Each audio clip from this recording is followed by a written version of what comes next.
Under world don. ముంబైలో రైళ్లలో వరుస బాంబు పేలుల తర్వాత పాకిస్తాన్లోని కరాచీకి పారిపోయిన కుక్క ఎవరో మీ అందరికీ తెలుసు.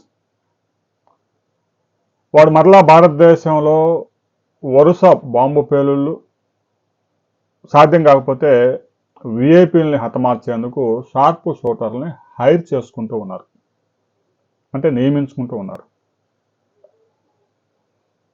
ఎవడైతే భారతదేశం నుంచి పారిపోయి కరాచీలో ఐఎస్ఐ, ముఖ్యంగా పాక్ సైన్యం ఐఎస్ఐ అంతా ఒకటే, వారి యొక్క అధీనంలోని బంగ్లాల్లో తలదాచుకొని ఏ క్షణంలో ఏ బంగ్లాలో ఉంటాడో కూడా తెలియకుండా భారత నిఘా వర్గాలను కూడా కళ్ళు కప్పి తిరుగుతున్న ఈ దావూద్ ఇబ్రహీం,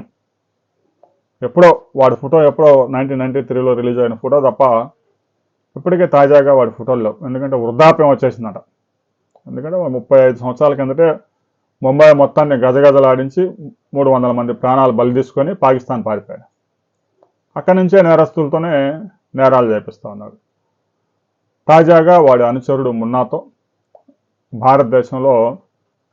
దేశంలో ఉన్న అరాచక శక్తులు చాలా ఉన్నాయి కాబట్టి వారి యొక్క మతాన్ని ఉపయోగించి షార్ప్ షూటర్లని అద్దెకి తీసుకొని ఫలానా వాణ్ణి చంపితే నీకు ఇంత, ఫలానా వాణ్ణి లేపేస్తే నీకు ఇదిగో 10 లక్షలు అని చెప్పేసి వారికి కావలసిన ఆయుధాలు సమకూర్చి భారతదేశంలో పెద్ద కుట్ర పన్నేందుకు ప్రణాళికను అమలు చేస్తూ ఉన్నారు అనే విషయాన్ని భారత నిఘా సంస్థ ఐబీ హెచ్చరికలు జారీ చేసింది.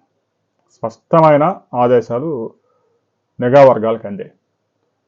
ఎందుకంటే ఇటీవల ఉత్తరప్రదేశ్లో అరెస్ట్ అయిన ఒక ఉగ్రవాది నుంచి వచ్చిన లింకులు కనుక పరిశీలిస్తే ఇదే విషయాన్ని రుజువు చేస్తా ఉన్నాయి. దీనికి సంబంధించి దేశంలో రాబోయే రోజుల్లో విఐపీలు మరింత జాగ్రత్తగా ఉండాలి. ఇక మావోయిస్టులు, నక్సలిజం అయితే దాదాపుగా అంతరించిపోయింది, కానీ ఈ ఉగ్రవాదం మాత్రం ఏదో ఒక రూపంలో విరుచుకు పడుతూనే ఉంది. పహల్గామ్లో దాడి జరిగే వరకు జమ్మూ కాశ్మీర్ ప్రశాంతంగా ఉంది. దాడి తర్వాత, దాడికి ముందు అనే ఒక గీత గీశారు ఉగ్రవాదులు. అందువల్ల ప్రస్తుతం ప్రశాంతంగా ఉంది అనుకోవడానికి లేదు.